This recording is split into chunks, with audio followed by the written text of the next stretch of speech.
Hello everyone, তোমরা সবাই কেমন আছো? আশা করি ভালো আছো। আমিও খুব ভালো আছি। তো চলো, অনেকদিন পর তোমাদের সাথে আবারও মিনি ব্লগ শেয়ার করতে চলে এলাম। কারণ এখন আমার শরীরটা একদমই ভালো থাকছে না, তার জন্য কোনো রেগুলার ভিডিও দিতে পারছি না।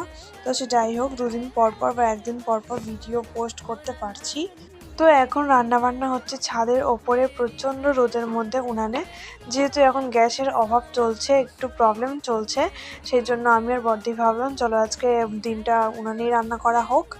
আর আজকে অনেক কিছুই রান্নাবান্না হবে। আর আজকে একটা খুব ভালো জিনিস রান্না হয়েছে, সেটা হচ্ছে এই বছরের প্রথম আম দিয়ে কম বেশি তরকারি। তো চলো, রান্নাবান্না হয়ে গেছে, এবার কী কী রান্না হয়েছে তোমাদের সাথে শেয়ার করি। তো প্রথমেই ছিল সাদা ভাত, তারপরে ছিল আলু বেগুন দিয়ে পাতলা করে কাতলা মাছের ঝোল, আর এদিকে ছিল পিয়ালি মাছ আর আম দিয়ে টক, আর এদিকে ছিল আম ভাজা।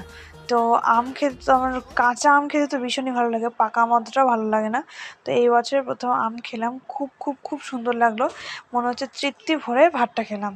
তারপর আবার রান্নাবান্না শেষ হয়ে যাওয়ার পর আমরা আলুর পাঁপড় দেওয়ার জন্য আলু সেদ্ধ করতে বসিয়ে দিয়েছি।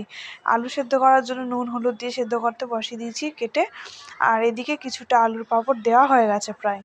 তো আমি তো বাবার বাড়িতে, আমার ছোটো পিসির বাড়িতে এগুলো অনেক করেছি, সাবুর পাঁপড়, বড়ি, আলুর পাঁপড় আরও অনেক কিছু। তো তোমরা কে কে এসব করছো বাড়িতে অবশ্যই কমেন্ট করে জানিও। তো চলো, ভিডিওটা কেমন লাগলো অবশ্যই কমেন্ট করে জানিও, ভালো লাগলে লাইক সাবস্ক্রাইব